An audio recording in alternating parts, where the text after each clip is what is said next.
Hey, what's up, guys? Hope everyone had a nice little MLB All-Star break. Obviously, if you follow me on Instagram, you know I had Jock Peterson in the home run derby, so I was pretty heartbroken. Stopped watching the derby after that.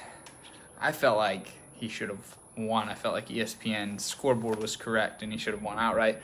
No extra swing offs or anything like that. Sometimes you just have to make bets for fun and enjoy it because there's more to life than sports betting. And if you get sucked in too much and you start just doing like betting like a robot and just following the math and stuff, it can get like a little bit overwhelming. I'm looking to bounce back today. There's only one game. The play is on the Houston Astros money line minus 133.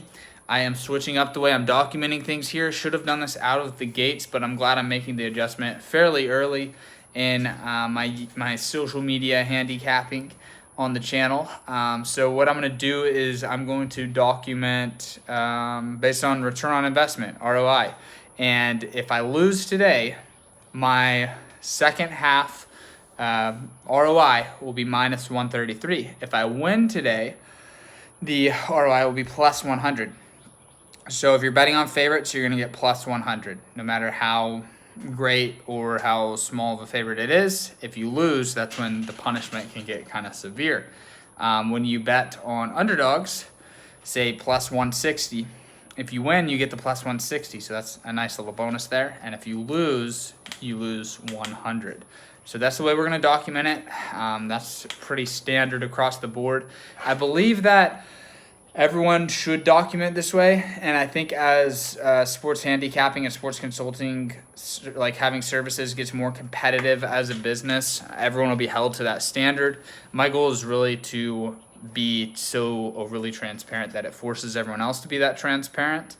I think there'll always be a market for people that disguise their record, whether they're not giving accurate return on investment or they're doing, 14-3 over our last 17, like things like that. They'll always be able to trick a lot of people. But if I can educate as many people as possible to, just make more informed decisions with the money you invest in the consulting side of things, with where you get your picks from or where you get your information from, then I think that the competition will get greater and greater, and everyone will have to elevate their game. So that's how I'm going to document everything second half. The one play today is on the Astros. The reason that I really like them is because I think they're the better team. They've always played really well in Arlington. The first series, the season between these two teams in Arlington did not go the Astros' way. They also were playing not so great going into the All-Star break. They turned it around there at the end, but they were having a tough end of June, and the Rangers were really surging into the All-Star break. It's crazy. Bug just flew by my cat out of nowhere, straight out of the sky. A little distracting. But yeah, so the Rangers were doing really well going into the All-Star break. Astros not so much. And then I feel like the All-Star break's a real reset button. And I feel like a lot of what handicapping MLB is taking a team that is on, there's an eight game streak, right? So say the over is 8-0 the last 8. You have to decide, is that trend going to continue for a 9th straight game, or will, law of average and what was the term I just made the video on the other day? Regression to the mean, of course, is going to occur, and that streak's going to end. So I feel like both of the directions that each of these teams were going before the break, I feel like the All-Star break is a reset button. So I think the value is based on the Rangers playing really well lately, and I don't think it matters at all because I think the All-Star break is a huge reset button. And then also the Astros not playing so well. So I think that we're getting a good price, and I think the value is on Houston today. So that's where that bet is. I'll have 3 more bets tomorrow, and we'll stick to 3 bets a day.